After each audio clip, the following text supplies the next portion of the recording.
అందరికీ నమస్కారం అండి. ఈరోజు మనం మాట్లాడుకోబోయే టాపిక్ మెనోపాజ్, పెరిమెనోపాజల్ ఏజ్ గ్రూప్లో బ్లీడింగ్ గురించి మాట్లాడుకుందాము.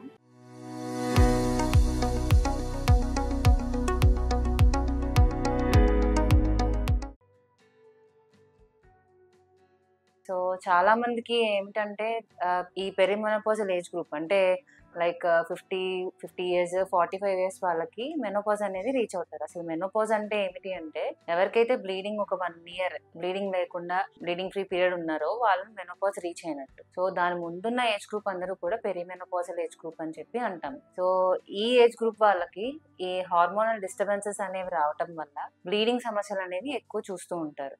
లైక్ పీరియడ్స్ ముందుకి వచ్చేయటం, లేదంటే బ్లీడింగ్ హెవీగా అవ్వటం, లేదంటే ఈ బ్లీడింగ్ ఆగిపోయి ఒక 3-4 మంత్స్ బ్లీడింగ్ రాకుండా దాని తర్వాత ఒక్కసారిగా హెవీ మెన్స్ట్రువల్ బ్లీడింగ్ అవ్వటం, ఇలాంటివన్నీ చూస్తూ ఉంటారు. సో అలా చూసినప్పుడు అసలు ఏది మీకు నార్మల్, ఏది మీకు అబ్నార్మల్ అనేది తెలియాలి. సో నార్మల్ బ్లీడింగ్ అనేది లైక్ 2 days నుంచి 7 days వరకు అవుతుంది. సో సైకిల్ అనేది కూడా మీకు తెలియాలి. లైక్ 21 days నుంచి 35 days వరకు అయ్యేదాన్ని నార్మల్ సైకిల్ అంటాం. అంటే మెన్సెస్ అనేది ఎవ్రీ 22 daysకి ఎవ్రీ 22 daysకి వచ్చినా అది అనేది నార్మల్ థింగ్. బట్ అది హెవీగా అవుతుందా లేదా అనేది మెయిన్ మీరు చూసుకోవాలి. లైక్ ఎక్కువ రిపీటెడ్గా మాటికి ప్యాడ్స్ చేంజ్ చేయటం అని, క్లాట్స్ పడటం అని, ఇలాంటివి ఏమైనా ఉన్నాయి అంటే అది అబ్నార్మల్ బ్లీడింగ్ అని చెప్పి అర్థం.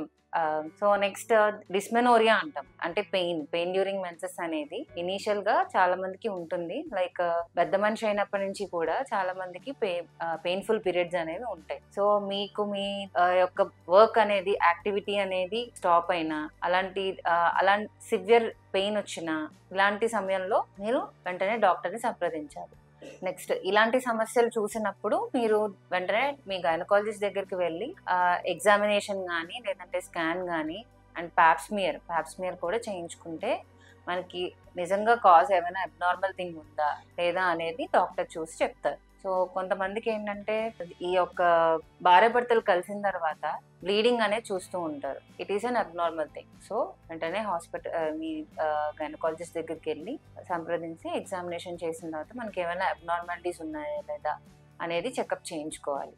నెక్స్ట్ మెనోపాజ్ ఏజ్ వాళ్ళకి వచ్చేసరికి ఏంటంటే చాలా మందికి ఈ హార్మోన్స్ అనేవి మొత్తం తగ్గిపోవటం వల్ల, లైక్ ఈస్ట్రోజన్ హార్మోన్ అనేది తగ్గిపోవటం వల్ల సో బోన్స్ వీక్ అయిపోవటం, నీరసం రావటం, ఫ్రాక్చర్స్ అవ్వే ఛాన్సెస్ రావటం, కార్డియోవాస్కులర్ అబ్నార్మాలిటీస్ అంటే బీపీ, హైపర్ టెన్షన్ ఇవన్నీ వచ్చే అవకాశం ఎక్కువ ఉంటుంది అనమాట. ఈ మెనోపాజ్ రీచ్ అయిన వాళ్ళు ఖచ్చితంగా డైట్ అనేది మెయిన్ ఫాలో అవ్వాలి. అండ్ వాకింగ్ కానీ, యోగా కానీ ఇవన్నీ చేస్తే బోన్ స్ట్రెంత్ అనేది పెరుగుతుంది. దాంతోపాటు ఈ యొక్క కాల్షియం మెడికేషన్ కానీ, కాల్షియం రిచ్ ఫుడ్స్ అనేవి ఎక్కువ తీసుకుంటే ఈ మెనోపాజ్ సింటమ్స్ ఏవైతే ఉంటాయో, అంటే ఫ్రాక్చర్స్ వచ్చే అవకాశం కానీ, బోన్ వీక్నింగ్ కానీ, ఇవన్నీ కూడా అవాయిడ్ చేయొచ్చు.